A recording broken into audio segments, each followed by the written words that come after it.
ኖህ መርከቡን እንዴት በዛ ዕውቀት እንደሰራውና ሰባት የሆኑ ነገሮችን አክሰስ ምታደርግባቸው ፊደላት ናቸው እና በዚህ ስም ሰማያት ጸኑ ይላል በቃ አለ ከባድ ስም ነው ይላል ጥሩ ነው አይደል ይሄ ያው እንትን የደነዛው ይሄ ዝገት ሁሉ ይረክፋል አይምሮአቸውን በጣም እንትን ማድረግ የሚፈልግ ትምህርት ከኤዶም ገነት ጀምሮ አዳም እንዴት እንዳወቀው ሄኖክ እንዴት እንዳወቀው ኖህ ጋር እንዴት እንደደረሰ ኖህ መርከቡን እንዴት በዛ ዕውቀት እንደሰራው መልከጼዴቅ ጋር እንዴት እንደደረሰ ኢቭን አብርሃም 6 ወር ነው እግዚአብሔር መልአክ ያስተማረው ይሄን ትምህርት ኩፋሌ ላይ ያለ 6 ወር አስተምሮታል ይሄን ዕውቀት ከዛ በኋላ አብርሃም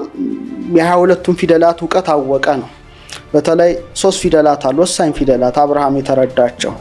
ሰ እሳትና አ መ የሚባሉ ሰ እሳት ነው ጭንቅላት ላይ ተሾመ ፊደል ነው አ አየር ነው ደረት ላይ ተሾመ ነው መ ደግሞ ሆድቃና ከመሬት ማይ ማለት ውሃ ነው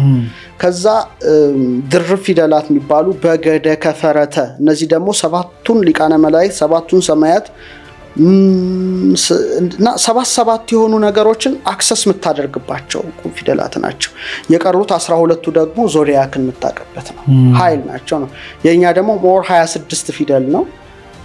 እግዚአብሔርም ስም ጭምር ነው እንደገና ደግሞ ስትከፍለው 7 12 ነው ሰባቱ ማለት አራቱ ባህሪያተ ስጋ ሶስቱ ባህሪያተ ነፍስ ስንት ናቸው 7 እንደገና ደግሞ 7 ለታት አሉ 14 ከዛ 12 ዞዲያክ አሉ አጠቃላይ ፊደል ብዛት 26 ሆኗል ማለት ነው ፕላስ 7 አድርገው 33 አድርጓል ሌላ ጉዳይ ነውና ይሄንን እንደ መቅድም ያነሳና ወሳኙ ፊደል 37 እና 73 ነው በኔ ማለት ነው ያ እና ምዕራፍ 2 ላይ ምንድነው ያካተትኩበት በእግዚአብሔር ስሞች ላይ እነዚህ ቁጥሮች እንዴት አሉ በጣም ሰፊ ነገር ነው ብዙ እግዚአብሔር ስሞች ተነስተዋል እዚህ ላይና አንባቢያን በጣም ያንቧቸው ብዬ አስባለሁ ለምሳሌ በሄኖክ መጽሐፍ ላይ የእግዚአብሔር የስሙ ቁጥር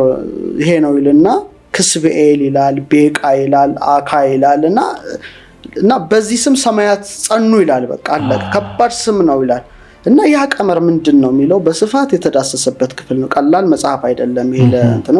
ከዛ ደግሞ ምዕራፍ 3 ስነ ፍጥረት ላይ ከዞዲያክ ከከዋክብት ከመላእክት ዓለም በሙሉ እስከ ዲኤንኤያችን ድረስ በስፋት የገባሁበት ፔሪዮዲክ ቴብልን ጨምሮ የገባሁበት ነው አራተኛው ግን ያ ወርቃማው ንጽጽር የሚለው ነው ወርቃማው ንጽጽር the golden ratio ፋይ እና ፓይ አለ ሌላ ነው ይሄ ግን ፋይ ነው ፋይ ላይ የኢትዮጵያ ፊደል እንዴት ይገባል የሚል ያሳየሁበት ነውና ወደ 467 በላይ 467 ገጾችን የያዘ መጽሐፍ ነው ጥሩ ነው እንግዲህ አንባቢያን ያንብቡት በተለይ አንድ አስተዋውሳለሁ ሰሜን አሜሪካ በነበርኩበት ጊዜ ትልቅ ኮንፈረንስ ነበር ያ ማለት ብዙ ሳይንቲስቶች የተሰበሰቡበት ጉባኤ ነበር ከመላው ዓለምና ምንድነው ስብሰባው ብዙ የኢትዮጵያ በሳይበር ሴኩሪቲ ላይ የሚሰሩ ተመራማሪዎች ነበሩ በጣም ማስተዋውሳቸው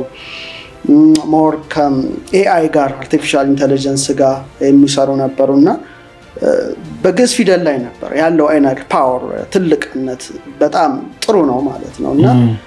እኔ ያኔ ያቀረብኩት ጥናታዊ ጽሁፍ የኢትዮጵያ ፊደል ያለው ሳይንሳዊ ቀመር የሚል ነበርና በጣም አስደናቂ ነበር እና ያን ህዝቡ የራሱ ሀብት እኮ ነው ሮዳስ ሀብት አይደለም ሲስተሮቹ ሀብት ነው እና በአጠቃላይ ግን ገጹ የሁለቱ መጽሐፍ ሲደመር 473 ገጽ ነው ብዙ ቀመሮች አሉት በጣም እና አይምሮውን ስራ ማሰራት አንዳንዴ እንትን ቢላ ስታፋጨው ጥሩ ነው አይደል ይሄ ያው እንትን የደነዛው ይሄ ዝገት ሁሉ ይረክፋልና አይምሮአቸውን በጣም እንትን ማድረግ የሚፈልጉ ሰዎች ጥሩ ምግብ ሆኖ የቀረበ መጽሐፍ ይመስለኛል